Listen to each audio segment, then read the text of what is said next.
예, 우리 한 번 더 인사 나눌까요? 잘 오셨습니다. 환영합니다. 사랑합니다. 네, 보고 싶었습니다. 예, 잘 지내셨죠? 예. 오늘 함께 나눌 하나님의 말씀은 하박국 말씀인데요. 하박국 3장 2절 한 절인데 같이 읽고 살펴보도록 하겠습니다. 구약성경 하박국 3장 2절입니다. 한 절이니까 같이 한 목소리로 읽을게요. 준비 시작. 여호와여, 내가 주께 대한 소문을 듣고 놀랐나이다. 여호와여, 주는 주의 일을 이 수년 내에 나타내시옵소서. 진노 중에라도 긍휼을 잊지 마옵소서. 아멘. 지난 몇 주 동안 북미하고 또 한국의 그리스도인들 사이에서 매우 큰 관심을 받았던 일이 있습니다. 우리 청년들도 SNS나 뉴스에서 아는 분들도 있을 것 같은데 혹시 들어보셨나요? 에즈버리 대학의 부흥. 들어보셨어요? 예, 못 들어보신 분도 있을 문제가 있는 건 아닙니다. 예, 에즈버리 대학의 부흥이라고 불리고 있는데요. 10일가량 열흘 동안 한 매일 24시간 이어진 대학 채플 이야기입니다. 그 내용을 아는 분들 좀 있으신 것 같은데 아는 분들은 괜찮고요. 혹시 모르는 분들을 위해서 간략하게 배경을 좀 소개하면 이런 것입니다. 미국 켄터키 주에 윌머라는 인구 6,000명 정도의 작은 도시가 있는데요. 이 도시에는 신학대학원이 있는 기독교 대학인 에즈버리 대학이 있습니다. 윌머라는 도시 자체는 매우 작은데 이 도시는 이 에즈버리 대학과 신학교를 중심으로 좀 복음주의적인 기독교 분위기가 원래 그 마을에 좀 가득한 곳이라고 합니다. 그런데 이제 지난 2월 8일 지난달이죠. 이 대학 채플에서 뭔가 평범하지 않은 일이 시작되었다는 거예요. 원래 이 대학 학생들은 일주일에 채플이 이제 3번 이상은 의무로 참석을 해야 되는데 늘 그랬던 것처럼 학생들은 채플에 참여를 했다고 합니다. 그런데 이제 지난 2월 8일 날 좀 평소와는 다른 분위기가 시작이 된 거죠. 그날 설교자는 에즈버리 대학을 졸업하고 그 도시에서 한 선교단체를 섬기고 있는 지역 목회자였습니다. 이 목사님이 이날은 이제 로마서 12장을 본문으로 하나님의 사랑을 배우자고 메시지를 전했고 이어지는 기도회에서 이 사랑을 충만히 경험하고 또 그것을 나눌 수 있도록 함께 인도를 했다는 거예요. 여기까지는 이제 평소 채플하고 크게 다를 바 없이 똑같았습니다. 그런데 이제 그날은 이렇게 예배가 끝나고 여러 학생들이 그 채플실을 떠나지 않았다고 합니다. 그 자리에서 계속 이제 학생들이 계속 기도하며 찬양하는 일이 시작이 된 거죠. 요즘에는 SNS가 참 좋죠. 그래서 무슨 일이 있으면 거의 실시간 중계가 되지 않습니까? 그러다 보니까 이 소식이 바로 이제 친구들한테 이게 SNS로 알려지게 된 겁니다. 이 소식이 전해지면서 이게 채플실을 이미 떠났던 학생들까지 다시 채플실로 돌아와서 함께 기도하고 또 찬양하고 삶을 나누기 시작했다는 거예요.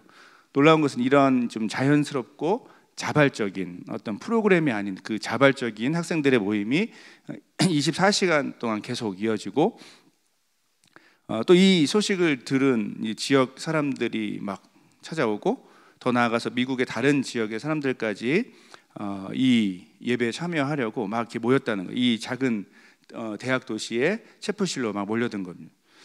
보름 동안 보름 좀 안 되는 기간인데 이 모임에 참여하려고 한 7만 명 정도의 사람들이 몰렸다는 거예요.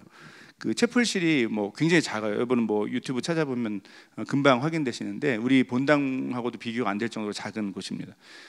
그러다 보니까 이제 많은 사람이 모이니까 자연스럽게 채플실 안에보다 밖에서 사람들이 더 많이 기다리고 못 들어가고 이렇게 줄을 서 있었던 거죠. 그러면서 이제 기다리는 동안에 그 학교 잔디밭이나 도로에서 이 채플실 안에서보다 더 많은 사람들이 밖에서 이제 찬양하고 기도하는 일이 이렇게 일어났던 것입니다. 사진 같은 거 보시면 실제로 잔디밭에서 사람들이 무릎 꿇고 찬양하고 기도하고 그런 모습들을 금방 찾을 수가 있어요. 더 놀랍고 관심이 가는 것은 이렇게 많은 사람이 모이게 되는 모임이 처음부터 계획된 것은 아니고 또 이런 일이 시작되고 나서도 학교가 뭐 이렇게 강제적으로 뭐 프로그램을 좋은 기회다 해서 뭐 프로그램을 만들거나 아니면 학교가 나서서 진행자를 세우고 막 이런 일들을 하지 않았다는 거예요. 그 처음부터까지 자연스럽게 학생들 중심으로 자연스럽게 예배와 기도가 또 진행되었고, 뭐 제가 듣기로는 심지어 일부러 이제 이 소식을 듣고 막 유명한 설교자나 뭐 유명한 찬양 인도자들이 접촉을 해왔는데 학교 학생들은 그걸 다 거절하고 그냥 평범한 예배를 계속 이렇게 질서 있게 드렸다는 겁니다. 그 일이 2월 18일까지 이어졌다고 해요. 제가 듣기로는 이렇게 좀 한 10일 정도 이렇게 이어진 이 예배 모임이 그 회중들 가운데 홍역 환자가 한 명이 나오면서 이제 안전 문제 때문에, 건강 문제 때문에 이제 마무리되었다고 합니다. 흥미로운 것은 이렇게 에즈버리 대학의 예배는 끝났는데 이런 학생들의 자발적인 예배가 미국 안의 다른 대학들에도 좀 퍼져 나가서 몇몇 기독교 학교들에서 이제 이 비슷한 그 학생들 중심의 예배가 지금 이어지고 있다고 합니다. 여러분은 어떻게 느껴지시나요? 뭐 제가 이제 처음 들으신 분들은 이제 처음 이 소식을 듣는 거고, 뭐 SNS나 뭐 여러 가지 기사를 통해서 아시는 분들은 뭐 이미 알고 계시겠지만 어떤 느낌이 드십니까? 미국의 한 작은 도시에서 있었던 이 일에 대해서 지난 2주 정도 많은 관심 그리고 실제로 토론까지 있었습니다. 이렇게 사람들이 관심을 갖게 된 것에 굉장히 중요한 배경에는 그리고 막 토론까지 있었던 이게 부흥이 맞냐 뭐 이런 질문들을 하면서 토론까지 있었던 거에는 실제로 기독교 역사들 가운데 있었던 이 여러 번 있었던 이 부흥의 기록들 그리고 그 부흥이란 경험이 이 기독교 역사 가운데 갖고 있는 특별한 의미 때문에 사람들이 요 현상 자체, 이 일 자체에 큰 관심을 갖고 토론을 하게 됐다라는 거죠. 이런 거예요. 지난 기독교 역사를 돌아보면 중간중간 실제로 오늘 설교 제목인 부흥, 리바이벌이라고 하는 이 부흥이라고 불렸던 특별한 일들이 실제로 있어 왔습니다. 그리고 이 부흥이라는 일들을 잘 분석해 보면 이 부흥을 지나고 나서 다양한 하나님의 새로운 일들이 시작되었었던 것을 많은 신학자들이 또 목회자들이 고백을 하고 있습니다. 이런 점에서 이번 에즈버리에서 일어난 일도 뭐 그런 연장선에서 있는 일인지 이렇게 질문하고 또 대답하고 뭐 여러 가지 생각들을 나누는 거죠. 어떻게 바라봐야 할지 다양한 생각들을 지금도 나누고 있는 것 같습니다. 오늘도 잠시 시리즈 설교를 멈추고 최근 많은 그리스도인의 관심을 받고 있는 이 부흥이라는 주제에 대해서 좀 살펴보고 정리를 하려고 합니다. 특히 이제 여러분과 같은 시대를 지금 살고 있잖아요. 지금 옛날 보통 부흥에 대해서 얘기하면 한국 배경에서는 거의 다 1907년도만 얘기하고 또 뭐 이제 역사적으로 또 신학적으로 좀 관심이 있으신 분들 더 넓게 뭐 18세기, 19세기 좀 이따도 설명하겠는데 그런 것에 대한 얘기들을 많이 하는데 어쨌든 여러분과 같은 시대를 지금 살고 있고 또 같은 세대에 있는 청년들 세대에서 대학 청년들에게 일어난 어떤 특별한 상황이 어쨌든 뭐 있으니까 실제로 방송에도 소개가 되고 뭐 뉴스 취재도 있고 막 이러니까 이 상황은 일어난 건 사실인데 이 부분을 우리가 성경적으로 잘 정리하고 생각해 보는 기회를 갖는 것은 분명히 의미 있는 일이라고 저는 생각합니다. 자, 그런데 제가 자연스럽게 이미 제목에도 그렇게 썼고 지금 여러 번 얘기했던 대로 부흥이라는 표현을 계속 쓰고 있잖아요. 근데 이제 가만 생각해 보면 제가 설교를 준비하면서 어쩌면 지금 이 자리에 계신 분들 중에서 많은 분이 이 부흥이란 것을 단어 자체를 처음 들어보거나 아니면 원래 의미와 다른 뜻으로 이해하고 있을 수도 있다라는 생각을 해보게 됐습니다. 처음 들어본 분은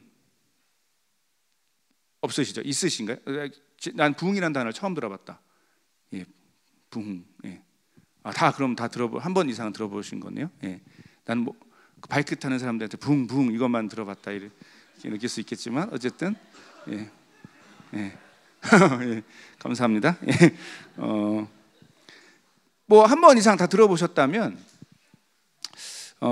이렇게 제대로 원래 이제 부흥의 의미를 원래 잘 알고 계신 분들은 뭐 괜찮겠고 혹시 제가 이제 예상해 보면 많은 분들이 이 부흥이라는 단어를 들을 때 원래 의미보다는 조금 어긋나 있는 다른 의미의 뜻으로 받아들이고 그렇게 이 단어를 사용했을 가능성이 많지 않을까라는 생각을 해봤습니다. 생각보다 이렇게 그 부흥이란 원래 개념을 조금 잘못 이해하는 경우가 많은데 그런 경우를 좀 먼저 정리해 볼 필요가 있다라는 생각을 하게 됐습니다. 부흥이란 단어를 사용할 때 가장 흔한 오해와 실수는 이런 거예요. 어떤 지역 교회가 있다면 어떤 지역 교회 한 곳이 있는데 그곳에 교인들이 성도들이 막 많아진 것을 보통 부흥이라고 표현하기도 합니다. 예를 들어 무슨 교회는 하나님의 은혜로 크게 부흥했어라고 얘기하고 어떤 교회는 어떤 그 목사님의 탁월함 가운데 인도함 가운데 부흥했어라고 표현하기도 하고 어떤 교회는 큰 예배당을 건축할 정도로 부흥했어라는 표현 이런 표현을 자주 쓰고 이런 것이 좀 이 부흥이란 단어를 되게 소중하고 중요한 단어를 조금 왜곡시킨 결과를 나타냈던 그 사용법이라고 할 수 있습니다. 이런 때 이 방금 소개했던 이런 표현들을 사용할 때 대충 사람들 사이에 합의되어 있는 전제가 있습니다. 그건 뭐냐면 성도의 수가 교인의 수가 많아졌다라는 것입니다. 10명이던 교인의 수가 100명으로 늘어나거나 100명이던 교인의 수가 1000명 혹은 10,000명이 되는 경우 아주 흔하게 부흥했다, 그 교회는 부흥했다라고 표현을 합니다. 이런 표현은 하나의 교회만이 아니라 교회 안의 부서들에게도 적용되기도 합니다. 청년부가 지난 몇 년 동안 부흥했어. 우리 교회에 젊은 부부들이 많이 와서 교육부서들도 부흥했어. 이런 표현이 있죠. 부흥이라는 단어를 사용하는 다양한 버전들이 있습니다. 그리고 이런 표현들을 조금 전에 설명한 것처럼 교회 안에 사람이 많아진 것을 대체적으로 전제합니다. 반대의 경우는 없습니다. 1000명이던 성도가 100명이 되면 부흥했다는 표현을 하지 않습니다. 어떤 인원이 줄어가고 있다라면 부흥했다는 표현이 적절하지 않게 느껴지는 우리 안에 어느 정도의 합의된 어떤 배경이 흐름이 있는 것이죠. 그렇다면 이 부흥이란 단어는 이렇게 사용하는 것이 맞을까요? 조금 전에 설명한 것처럼 이제 부흥이란 단어를 처음 들어보거나 잘 몰랐다면 또 아예 관심이 없었을 텐데 하지만 만약 교회에 오래 다닌 분들은 이 부흥이란 단어가 이렇게 사용되는 경우를 훨씬 더 많이 봤을 거라고 저는 생각을 합니다. 이런 배경에서 우리가 스스로 질문해 볼 것은 과연 이렇게 어떤 교회 공동체의 인원 자체가 많아지는 것을 부흥이라는 단어로 설명하는 것이 맞을까입니다. 맞다면 계속 그렇게 사용하면 되겠고요. 하지만 그렇지 않다면 과연 성경에서 말하는 그 지난 기독교 역사 가운데 경험되고 확인되었던 이 부흥의 진짜 의미와 그것이 우리의 삶과 어떤 관계가 있는지에 대해서는 좀 다시 한번 잘 정리해 볼 필요가 있습니다. 이미 눈치채셨겠지만 조금 전까지 설명한 대로의 그런 어떤 맥락에서의 우리가 흔하게 사용하는 이 표현 방식의 부흥은 성경적으로 그리고 역사적으로 볼 때 올바른 방향은 아닙니다. 그래서 오늘 좀 설교를 준비하게 됐고요. 다시 말하면 이런 거죠. 어떤 교회가 인원이 많아진 것만을 어떤 그런 것만으로 부흥이 있었다라고 설명할 수 있는가, 혹은 부흥을 경험했다라고 표현할 수 있는가, 이런 접근에 대해서는 원래의 부흥의 의미와 다소 좀 거리가 있는 방식이라는 것이죠. 이런 표현 방식이라는 거죠. 그 한글 성경을 기준으로 이 부흥이라는 단어를 실제로 한번 딱 검색을 해보시잖아요.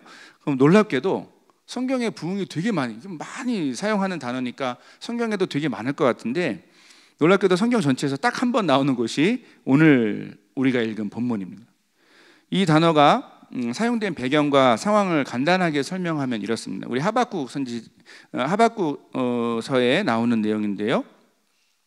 이 하박국이라는 책은 이 선지자가 하나님을 향해 갖고 있었던 질문들을 중심으로 이루어졌습니다. 시작되고 그걸 중심으로 이렇게 그 글이 이어지고 있어요. 질문의 핵심은 이렇게 요약됩니다. 하나님은 자신의 백성, 하나님의 백성이라고 하는 이 이스라엘의 중요한 것은 악한 삶, 그들의 무자비하고 사랑 없고 그 공의가 사라진 그런 잘못된 악한 삶을 보면서도 그걸 아실 텐데 근데 왜 그들을 벌하지 않으십니까? 라는 질문이 그 중심에 있습니다. 이런 질문에 대해 하박국서에서는 하나님이 이제 이 주된 내용은 2장에 나오는데요. 하나님의 계시로 대답을 하십니다.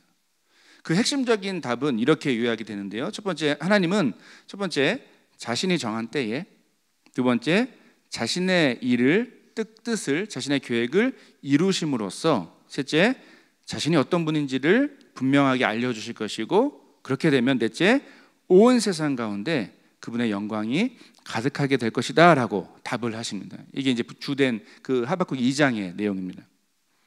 자, 이런 하나님의 대답을 배경으로 하고 바로 오늘 우리가 읽은 이 하박국 3장의 본문, 특히 3장 2절의 본문이 주어졌습니다. 이 3장의 내용은 이렇게 하나님의 뜻과 계획에 대해서 알게 된 하박국 선지자가 간절하고 또 기대하는 마음으로 바로 그 하나님의 일을, 조금 전에 자신이 발견하게 된 그 하나님의 뜻과 계획을 속히 우리의 세대 가운데서도 이루어 주십시오라고 간절히 기도하는 장면이 이 3장의 주된 내용이죠. 자, 특별히 이 진리를 알게 되어서 그는 어떤 상황에서도 포기하지 않고 하나님 안에서만 참된 만족을 누릴 것이라고 노래하면서 이 짧은 하박국서가 끝나게 됩니다. 바로 오늘 오늘 본문의 이 배경에서 오늘 우리가 읽은 3장 2절에 부흥으로 번역된 단어가 나오게 되는 것이죠. 그렇다면 이렇게 성경 전체에서 단 한 번 번역되어 표현되고 있는 이 부흥이란 단어의 원래 의미는 또 무엇일까요? 히브리어 원어로 이 단어를 살펴보면 그 뜻은 우리의 원래 생각보다 그렇게 어렵진 않습니다. 오히려 이 부흥이란 한글 단어가 더 어렵게 느껴진 케이스인데요. 이 부흥으로 번역된 단어의 히브리어는 생명을 주다, 아니면 살아나게 하다, 혹은 새롭게 하다의 뜻을 갖고 있는 단어입니다. 그래서 이 의미를 담아서 오늘 본문을 좀 더 쉬운 번역으로, 표준 세번역 번역으로 이제 바꿔서 읽어보면 이렇습니다. 한번 띄워주시겠어요? 같이 읽어볼게요. 시작. 주님, 내가 주의 명성을 듣습니다. 주님, 주께서 하신 일을 보고 놀랍니다. 이를 우리 시대에도 새롭게 하여 주십시오. 우리 시대에도 알려주십시오. 진노하시더라도 잊지 마시고 자비를 베풀어 주십시오. 여기 볼딩이 되어 있는 새롭게 하여 주십시오. 이게 이제 지금 개역 한글, 개역 개정 성경에서는 부흥으로 번역된 부분이고요. 이제 지금 이제 좀 더 쉬운 느낌으로는 새롭게 해달라는 어떤 간절한 기대로 이렇게 표현할 수 있습니다. 자, 방금 읽은 것처럼 오늘 본문은 하나님의 위엄과 하나님의 영광을 잃어버리고 오히려 하나님을 뒤로하고 하나님을 멀리하고 하나님의 백성이라고 하면서도, 그러면서도 편하게 죄를 짓고 또 사회 전체적으로 아주 악하고 불의한 모습을 보여주고 있는 그 이스라엘 백성, 그들을 보면서 안타까워했던 하박국 선지자가 결국에 하나님의 음성을 듣고 하나님의 마음을 깨닫게 되고 나서 변화된 마음을 지금 이 부분이 기록을 하고 있는 겁니다. 그가 다시 믿음의 눈을 들고 자신의 시대에도 그 놀라운 하나님의 일을 이루어 주시도록 기도하는 내용에 바로 그의 간절한 이 기대와 소망이 담겨 있는 것이죠. 자, 더 흥미로운 것은 여기서 부흥, 또 새롭게 하여 주십시오라고 번역된 이 히브리어 단어의 뉘앙스를 잘 살펴보면 이런 느낌이 또 강합니다. 마치 죽어있는 상태의 무엇인가를 다시 되살리는 느낌이 강하다는 뜻입니다. 그냥 뭔가 평범한 상태에서 반복되는 일상 속에서 뭔가 좀 이렇게 너무 반복되니까 지겨운데 좀 새로운 변화를 줄까? 이런 의미에서의 새로운 어떤 일이 시작되는 것을 가리키지 않습니다. 완전히 소망을 잃고 죽어있는 상태의 그 어떤 것이 다시 살아나는 느낌에 담겨 있는 뜻이죠. 바로 여기서 이 성경 그리고 기독교 역사 가운데 종종 있었던 부흥의 개념이, 우리가 지금 사용하고 있는 부흥의 개념이 생겨나게 된 것이죠.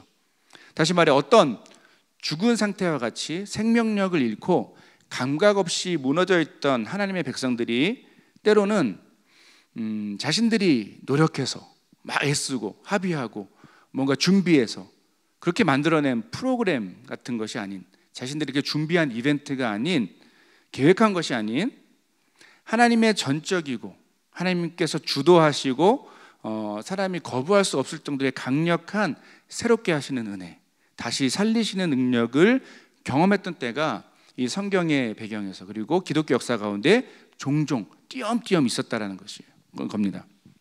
성경 본문 안에서는 대표적인 두 장면이 있습니다. 한 가지는 느헤미야 8장에 나오는 이스라엘 백성의 부흥인데요. 나중에 집에 가셔서 느헤미야 8장을 좀 자세히 읽어보시면 좋겠습니다. 이 느헤미야 8장은 이스라엘 백성이 바벨론 포로로 잡혀갔다가 고레스 친령에 따라서 다시 예루살렘으로 돌아와서 이 성전과 도시를 다시 재건하는 상황을 배경으로 합니다. 이렇게 성전을 또 도시를 재건을 하는 일이 어느 정도 이루어지고 나서 이스라엘 백성이 다 한 자리에 모이게 됩니다. 그 자리에서 당시 율법학자인 에스라가 하나님의 말씀을 해석하고 선포하게 됩니다. 바로 그때 그 자리에 모인 온 백성이 자신들의 죄를 회개하고 참된 하나님을 향한 헌신을 다짐했던 장면이 이 느헤미야 8장 전후로 생생하게 기록되어 있습니다. 부흥의 한 성경적인 예가 되는 거죠. 성경에 나오는 또 다른 케이스는 요나 시대의 이방 민족인 니느웨 백성의 회개라고 할 수 있습니다. 우리가 잘 아는 요나서의 상황이 배경이 되죠. 지난번 이제 청년 연합 집회에 오신 분들은 한번 들으셨을 텐데 그때도 이 요나서 본문을 갖고 강사 목사님이 설교를 하셨습니다. 당시 요나 선지자를 통해 하나님은 아수르의 대도시인 니느웨에 하나님의 심판에 대해서 선포하십니다. 그런데 이 선포가 있고 나서 요나서에 따르면 니느웨 백성이 그 도시 사람들이 두려움 가운데 회개하는 일이 있었고 그렇게 회개했던 회개했던 백성을 하나님이 멸망시키지 않기로 그들에게 심판을 내리지 않기로 계획을 바꾸시는 장면이 요나서에 잘 기록됐습니다. 이스라엘 백성만이 아니라 하나님 말씀 앞에서 하나님의 그 심판의 선포 앞에서 이방 민족도 회개했던 케이스로 성경은 우리에게 소개하고 있죠. 성경에만 이 부흥의 흔적들이 나올까요? 실제로 기독교 역사 가운데는 방금 소개한 이 이스라엘 백성의 부흥 또 니느웨 백성의 회개의 장면이 종종 역사 가운데서도 있었습니다. 대표적으로 18세기, 19세기에 영국과 미국에서 있었던 영적 대각성 운동이 있었고요. 조금 전에 아까 설교 시작하면서 잠깐 소개했던 1907년에 평양을 비롯한 조선에서 있었던 부흥 운동 등이 대표적인 예가 됩니다. 놀랍고 흥미로운 것은 나중에 여러분 기회 되시면 이 부흥에 대한 여러 가지 자료들을 또 역사적인 자료를 잘 살펴보시면 좋겠는데요. 이 역사 속에서 부흥이라고 사람들이 평가했던 그 일들을 통해서 당시에 이 교회와 크리스찬들이 다시 강력한 회복과 능력을 경험하고 실제로 자신들이 살아가던 사회 속에서 또 세상에 정말 그리스도인으로서 선하고 좋은 영향력을 미치게 되는 일이 있었던 것, 그런 내용을 우리 여러 기록을 통해서 알 수 있게 됩니다. 사실 이 성경과 기독교 역사 가운데 있었던 이런 부흥의 상황들을 지금 짧은 설교 시간 안에 다 살펴보는 것은 불가능하겠죠. 제가 고민하다가 근데 이제 이 수많은 부흥의 자료들을 좀 종합해서 우리가 성경적이고 역사적인 부흥에 대해서 몇 가지 공통점을 좀 뺄 수 있다고 정리해 볼 수 있다고 생각하고 그 내용 정도는 오늘 설교 시간에 좀 정리해 볼 수 있을 것 같다고 생각했습니다. 그게 이제 앞으로 여러분 우리가 진짜 기대하고 소망해야 될 그리고 우리가 아까 우리 교회 안에서 교회 문화 안에서 우리가 함께 언어 습관에서 사용할 때 이 부흥이라는 단어를 쓸 때 어떤 느낌을 갖고 써야 되는지에 좀 도움이 되실 것 같아요. 먼저 우리가 어떤 현상을 부흥이라고 할 때 가장 우선적인 특징은 공동체적인 혹은 집단적인 반응입니다. 공동체적인 혹은 집단적인 반응이에요. 특히 이 공동체적이고 집단적인 반응이 일정한 범위의 지역 안에서 눈에 띄게 일어났을 때 그때 우리는 그것을 부흥 현상으로 본다라는 것입니다. 조금 전에 설명했던 성경과 기독교 역사 가운데 있었던 부흥의 내용들이 모두 그렇습니다. 그런 공통점을 갖고 있습니다. 어떤 한두 사람이 큰 은혜를 체험했다, 아니면 어떤 소그룹이 하나님의 은혜를 경험했다, 이런 것을 부흥이라고 평가하지는 않습니다. 최소한 어떤 지역에서 사회적인 관심이 어떤 변화를 감지할 정도의 그런 일이 일어날 때 그때 이 부흥이라는 단어에 적용이 가능하다는 것이죠. 성경적이고 역사적인 부흥의 두 번째 중요한 특징은 모든 부흥의 예를 보면 반드시 말씀의 선포가 있고 그 말씀 선포에 대한 진지하고 열정적인 반응, 특히 가장 대표적인 반응은 회개, 삶을 돌이키는 회개의 반응, 회개로 대표되는 이 선포된 말씀에 대한 실제적인 반응과 순종의 모습이 있었다는 점입니다. 조금 전에도 이 설명했던 이 평양 대부흥 운동은 실제로 당시 목회자였던 길선주 목사님의 공개적인 회개를 통해서 시작되었습니다. 공개적인 회개가 핵심은 아니고요. 중요한 초점은 하나님의 말씀이 선포되면서 평소보다 늘 드리는 예배지만, 늘 드리는 찬양이고 늘 드리는 기도지만 평소와 다르게 훨씬 강하고 진지하게 이 마음의 찔림을 느끼고, 그래서 견딜 수가 없어서 다른 사람들에게 고백하기도 하고 자신이 잘못한 것에 대해서 실제적인 보상을 하는 그런 일도 있었던 거죠. 말씀에 대한 진지하고 열정적인 그런 반응을 가리킵니다. 성경적이고 역사적인 부흥의 세 번째 중요한 특징은 기도입니다. 이런 강력한 성령의 역사 앞뒤에는 항상 강력한 기도 운동이 배경에 있었다는 것이죠. 기도가 이제 그 배경에 있었다는 거예요. 때로는 이런 거예요. 교회 공동체를 안타까워하면서, 아까 이제 하박국 선지자처럼 이 공동체의 상황에 대해서 돌아보면서, 이 나라의 상황을 보면서 그것에 대해서 안타까워하는 한두 사람의 오랜 기도가 배경에 있기도 합니다.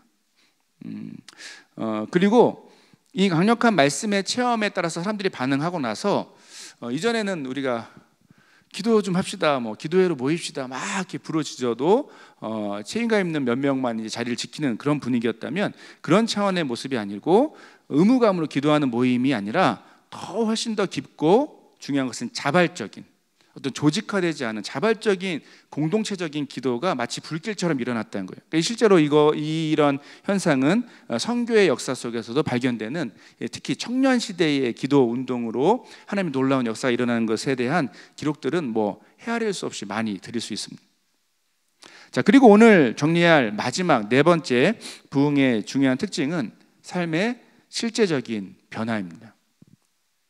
단순히 이제 우리가 지금 모인 것처럼 교회 공동체나 어떤 지역의 청년들이 함께 모여서 그 공동체가 모인 예배의 자리에서 말씀에 대한 반응이 있고 회개와 깊은 기도, 깊은 예배의 경험이 강력하게 일어났다라고 해서 그것을 부흥이라고 단정 지을 수는 없습니다.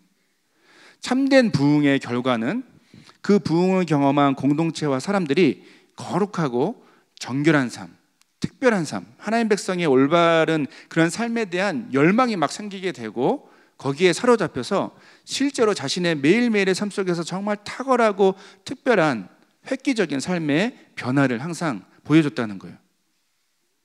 이런 점에서 만약 강력한 은혜를 체험하는 그런 사람들이 아무리 많아도, 실제로 사실은 우리 교회 생활을 오래 해보신 분들은 알겠지만 우리가 교회 안에서 은혜 받는 순간이 얼마나 많습니까? 굉장히 많죠. 매주마다 은혜 받고 또 부흥회 하면 은혜 받고 집회하면 은혜를 받아요. 근데 이제 그런 모든 것을 우리가 매주 부흥을 경험했다고 얘기하지 않는 되게 중요한 특징 중에 한 가지는 저는 이 부분이라고 생각합니다. 아무리 그런 은혜를 받은 사람들이 많아도 거기서 멈추면 부흥의 결과를 볼 수 없는 것이죠. 그 사람들이 삶 속에서 윤리적이고 온전한 삶을 회복한 그런 흔적이 전혀 보이지 않는다면, 참된 헌신의 모습이 보이지 않는다면 그 사람들이 경험한 것을 부흥이라고 평가하기는 좀 부족함이 있습니다. 이 외에도 사실 이 성경과 역사 속에서 부흥이라고 인정된 케이스들에는 굉장히 다양한 어떤 특징들이 있습니다. 하지만 이런 접근을 해보는데요, 어떤 현상을 해석할 때는 많은 기준보다는 가장 최소한의 공통적인 기준을 찾는 것이 필요하죠. 자, 이런 점에서 조금 전에 설명한 네 가지 좀 잘 띄워주셨는데요. 첫 번째는 공동체적이고 집단적인 경험. 둘째, 말씀 선포와 그에 대한 진실하고 열렬한 반응. 셋째, 간절하고 지속적인 열정적인 기도의 체험. 그리고 넷째, 눈에 띄어서 주변 사람들이 알 정도의 삶의 독특한 강력한 변화와 회복. 이런 것들은 어떤 교회나 어떤 지역이, 어떤 민족이, 또 어떤 공동체가 경험하는 은혜의 체험을 부흥이라고 부를 수 있는 어떤 요건? 최소한의 조건이 된다라는 것입니다. 이런 배경에서 보면 설교를 시작하면서 설명했던 이 에즈버리 대학에서의 은혜의 현상은 특히 이제 네 번째 기준에 있어서는 좀 더 시간을 갖고 지켜볼 필요가 있다라는 것이 대체적인 의견이고요. 제 개인적인 생각이기도 제 개인적인 평가이기도 합니다. 자, 하지만 지금 오늘 설교의 주제는 에즈버리 대학의 부흥이 진짜 부흥이냐 아니냐, 이거 사실 큰 관심이 아니고요. 저는 그럼에도 불구하고 우리 시대에, 우리가 함께 호흡하는 이 시대에 제가 또 특별히 사랑하는 우리 대학 청년들 가운데 이 말씀을 따라서 집단적이고 공동체적으로 예배와 기도에 집중하는 일이 있었던 것 자체는 정말 반갑고 좋은 소식이라고 저는 분명히 확신합니다. 이 현상을 성경과 역사 속에 있었던 부흥으로 똑같이 평가를 하든지 그렇지 않든지 사실 그것은 중요하지 않다라고 저는 생각해요, 개인적으로. 그거보다는 특히 이 시대의 청년 세대가 어떤 프로그램이나 계획한 것이 아닌 자연스럽고 자발적인 학생 자발 운동으로서의 그 자발적인, 그러나 질서 있고 인격적인 분위기에서 하나님께 집중하고 또 예배하고 기도하면서 또 삶을 회복하고 헌신하는 일이 자연스럽게 일어났다는 것은 그 자체로 참 놀랍고 감사하고 반가운 일이라고 저는 믿습니다. 이런 성경과 기독교 역사를 돌아보면서 또 제가 짧게 정리한 내용들을 들으시면서 이 시대의 사람들의 관심을 받는 은혜 체험에 대한 얘기, 또 이 에즈버리 대학의 이야기를 들으시면서 여러분은 어떤 마음이십니까? 어떤 생각이시죠? 제가 충분히 예상하는 것은 서로 다른 생각과 느낌을 가질 수 있다라고 생각합니다. 어떤 분들은 이런 모든 내용을 성경의 내용, 역사적인 내용, 그다음에 지금 에즈버리 대학의 그런 일들, 이런 것들을 그냥 우연이라고 생각할 수도 있습니다. 아니면 좀 더 합리적으로 함께 모이다 보니 서로 간절한 마음이 맞아서 자연스럽게 생겨난 어떤 그런 현상의 하나라고 볼 수도, 해석할 수도 있어요. 아니면 이런 부흥의 경험이 참 부럽기도 하고 자신도 경험하고 싶다, 나도 그런 부흥을 경험하고 싶다라고 생각하는 분들도 있을 수 있습니다. 혹은 이런 것 저런 거 사실 나는 별로 관심이 없고, 부흥이든 흥부든 놀부든 그렇게 관심이 없고, 나는 그냥 내 삶에 특별한 변화와 회복은 필요하지 않고, 그래서 그런 일이 내 삶에는, 내 주변에는, 내가 다니는 교회에는 일어나지 않으면 좋겠다고까지 생각하는 분들이 이 자리에 있을 수 있습니다. 충분히 있을 수 있습니다. 하지만 성경을 깊이 연구하고 또 기독교 역사에 대해서 공부하고 이 시대의 청년들을 위해서 사역을 하고 있는 제 입장에서는 여러분에게 간절히 바라고 소망하는 것이 분명히 있습니다. 그것은 이 부흥의 경험을 여러분 그냥 쉽게 생각하지 않고 그냥 넘기지 않고 저와 여러분이 기대와 소망 가운데 이 부흥의 경험을 위해서 기도하고 헌신하기를 바란다는 것입니다. 이 마음은 변함없이 여러분에게 고백할 수 있습니다. 사실 변화와 회복이란 주제는 굉장히 그 어감이 좋은 표현입니다. 그 어감도 좋고 뭔가 이렇게 따뜻하기도 하고 뭔가 우리의 마음을 좀 이렇게 설레게 하는 그런 뉘앙스의 단어인 것 같아요. 변화와 회복. 자, 그런데 그 정반대의 반응으로 이런 생각을 해볼 수 있어요. 어떤 분들에게는 이 변화와 회복이란 주제, 이 표현이 매우 거슬릴 수도 있겠다라는 생각을 해봅니다. 특히 자신의 현재 삶에 만족하는 누군가에게는 변화와 회복은 굉장히 거슬리는 주제가 됩니다. 그렇지 않습니까? 내 삶에 고민이 없고 만족스러운 현재 상태에 머물기 원한다면 뭔가 그 삶의 안정적인 상태를 깨뜨리는 변화가 싫은 것이 당연합니다. 오히려 그 안정적인 상태를 깨뜨리려고 다가오는 그 자극을 늘 피하고 싶어하고 때론 적극적으로 거부하기도 합니다. 물론 지금 만족하고 있는 여러분의 현재의 삶이 하나님 앞에서 올바르고 또 주님의 영광과 그분의 나라를 위해서 헌신하는 데 전혀 문제가 없다라면 괜찮습니다. 하지만 아쉽게도 우리가 변화와 회복을 싫어하고 거부하는 경우일수록, 그런 마음이 발견될수록 조금 전에 설명한 것처럼 그렇게 신앙적으로 문제가 없을 가능성이 거의 없습니다. 우리가 깨뜨리기 싫어하는 삶의 안정감, 평정심, 그 편안함을 느낄 때는 대체적으로 우리가 영적으로 무감각하고 별 생각이 없을 가능성이 훨씬 더 높습니다.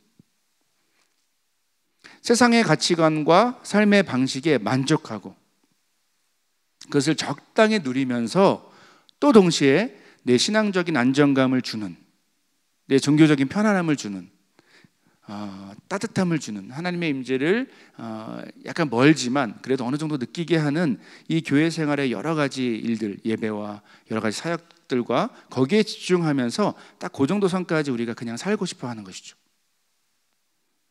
하지만 여러분, 하나님은 때로는, 항상 그런 것은 아닌데 때로는 이렇게 안정감과 평정심을 누리고 있는 우리의 삶을 강하게 흔드시는 분이십니다. 더 정확히 말하면 이렇게 안정감 가운데 살고 있는 우리에게는 우리의 생각과 우리가 이제까지 경험한 것을 훨씬 더 넘어서 강력하게 우리의 삶을 쥐고 흔드시는 그 주님의 은혜가 정말 필요합니다. 우리가 스스로에 대해서 또한 자신의 삶에 대해서 나 꽤 괜찮아, 좋다고, 아무 문제 없다라고 생각하면 할수록 놀랍게도 우리 삶이 실제로 문제가 없기보다는 우리의 영적 감각이 무뎌지고 문제가 생긴 상황일 경우가 훨씬 많기 때문이죠. 따라서 만약 우리 삶이 주님의 은혜를 갈망하는 깊은 영적 갈급함을 느끼지 못하는 상태가 된다면, 그 상태에 있다면 그때 정말 필요한 것이 주님께서 우리의 영혼을 뒤흔드시고 우리의 안정감을 깨뜨리시는 것입니다. 실제로 부흥의 예까지는 아니더라도 어떤 개개인의 삶에도 그대로 적용되는 내용입니다. 어떤 개인이 하나님을 정말 강력하게 깊이 체험할 때는 언제일까요? 안정감을 누릴 때? 편안할 때? 사실 아닙니다. 제 목회적 경험에 따르면 전혀 그렇지 않습니다. 대체적으로 삶의 안정감이 깨지고 어떻게 해야 될지 모르는 그런 간절한 상황 가운데서 우리가 하나님을 찾을 때가 훨씬 더 많습니다. 그리고 그때 하나님의 위로와 회복을 경험할 때가 대부분이죠. 이런 영적 원리가, 이 원리가 좀 더 공동체적으로, 집단적으로 확대되고 어떤 한 시대 가운데 새롭게 이루고자 하시는 주님의 일이 있을 때, 하나님 뜻과 계획이 있을 때 하나님 때로는 이 공동체적인 부흥을 허락하신다는 것입니다. 항상은 아니더라도 그럴 때가 있다는 것입니다. 그리고 이 부흥을 통해서 하나님은 하나님의 백성들이 만족하고 막 유지하고 있었던 그 평정심, 안정감을 마구 흔드시고 다시 한번 주님의 교회에 생명력을 불어넣으시는 일. 오늘 본문에 그 부흥이라는 단어의 원래 뜻이죠. 생명력, 죽어있는 상태에, 안정감을 누리고 있는 상태에 생명력을 불어넣으시는 일, 그 일을 때로 진행하신다는 것입니다. 이게 부흥입니다. 그런데 여러분, 중요한 것은 이런 경험이야말로 우리가 간절히 사모하고 기대해야 할 주님의 역사이죠. 우리가 프로그램을 만들고 집회나 부흥회를 잘 계획해서 진행하고 아니면 최고로 유명한 설교자들을 미국이든 한국이든 막 초청해서 말씀을 듣는다고 이런 일이 일어나지는 않습니다. 보장되는 것은 아닙니다. 우리의 계획과 우리의 방향성과 우리의 손이 많이 들어가면 갈수록 그것은 하나님의 일이기보다는 우리의 노력의 결과가 되겠죠. 그런 함정에 빠지지 않고 우리를 겸손하게 하시기 위해서 하나님은 때로는 그분이 직접 강력하게 그분의 교회 공동체 가운데 임하셔서 죽어있는 영혼들을 깨우시고 회개하게 하시고 다시 새롭고 강력한 주님의 생명력을 불어넣으시는 일을 하십니다. 이게 부흥입니다. 그리고 이 하나님의 역사를 통해서 그분의 백성으로 하여금 하나님은 정말 우리의 보잘것없는 별 볼 일 없는 노력에 따라서 왔다 갔다 하시는 분이 아니시구나. 그분이 직접 그분의 역사 가운데 그분의 놀라운 일을 이루시는 살아계신 분이시구나라는 그 고백이 터져 나오게 만드신다는 거죠. 그렇다면 우리가 이 사실 앞에 지금 이 순간 할 수 있는 일이 뭐가 있을까요? 여러분, 놀랍게도 우리가 할 수 있는 것은 아무것도 없습니다. 부흥을 위해서 할 수 있는 것은 아무것도 없습니다. 부흥은 전적으로 하나님의 일이기 때문에 그래요. 대신 우리가 할 수 있는 아주 작은 것이 있다면 그저 겸손하고 간절하게 이 진리를 붙들고 기도하며 기다리는 일입니다. 그 기다림과 기도의 핵심은 이런 고백으로 모아질 수 있습니다. 주님, 우리가 어쩔 수 없는, 우리가 어떻게 할 수 없는 우리의 무너짐과 우리의 무기력한 가운데 우리의 프로그램과 우리의 계획이 아닌 주님의 뜻에 합당한 주님의 부흥을 일어나게 하여 주시옵소서. 우리는 심지어 주님께서 부흥을 주신다고 해도 그것을 거부할 것 같습니다. 우리는 변화와 회복보다는 안정감과 지금의 평안함에 매여 사는 사실 불쌍한 존재들이고 하나님을 알지 못하는 존재들입니다. 그렇기 때문에 우리에게는 우리의 의지와 생각과 경험을 넘어서는 성령의 강력한 역사, 우리가 어쩔 수 없는, 거부할 수 없는 하나님의 간섭하심이 필요합니다. 그 은혜를 우리에게 부어주십시오.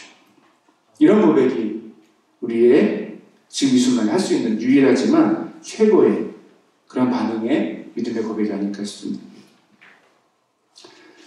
사랑하는 여러분, 저는 오늘 설교를 좀 준비하면서 한편으로는 좀 두려움도 생깁니다. 그 두려움은 충격적이게 이런 마음이에요.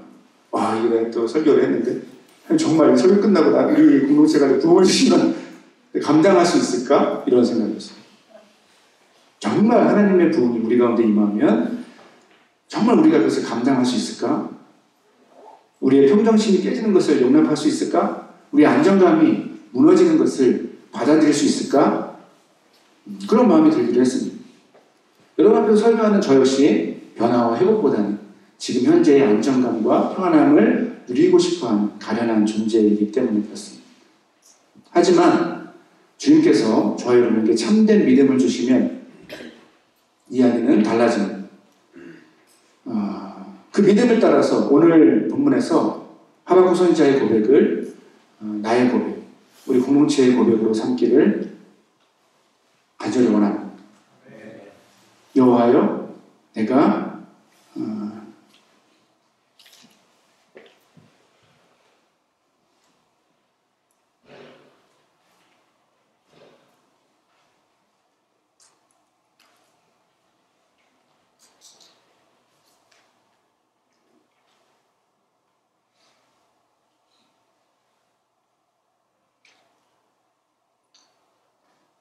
주께 대한 소문을 듣고 놀랐나이다. 여호와여, 주는 주의 일을 이 수년 내에 부응하게 하옵소서. 이 수년 내에 나타내시옵소서. 진노 중이라도 긍휼을 잊지 마옵소서.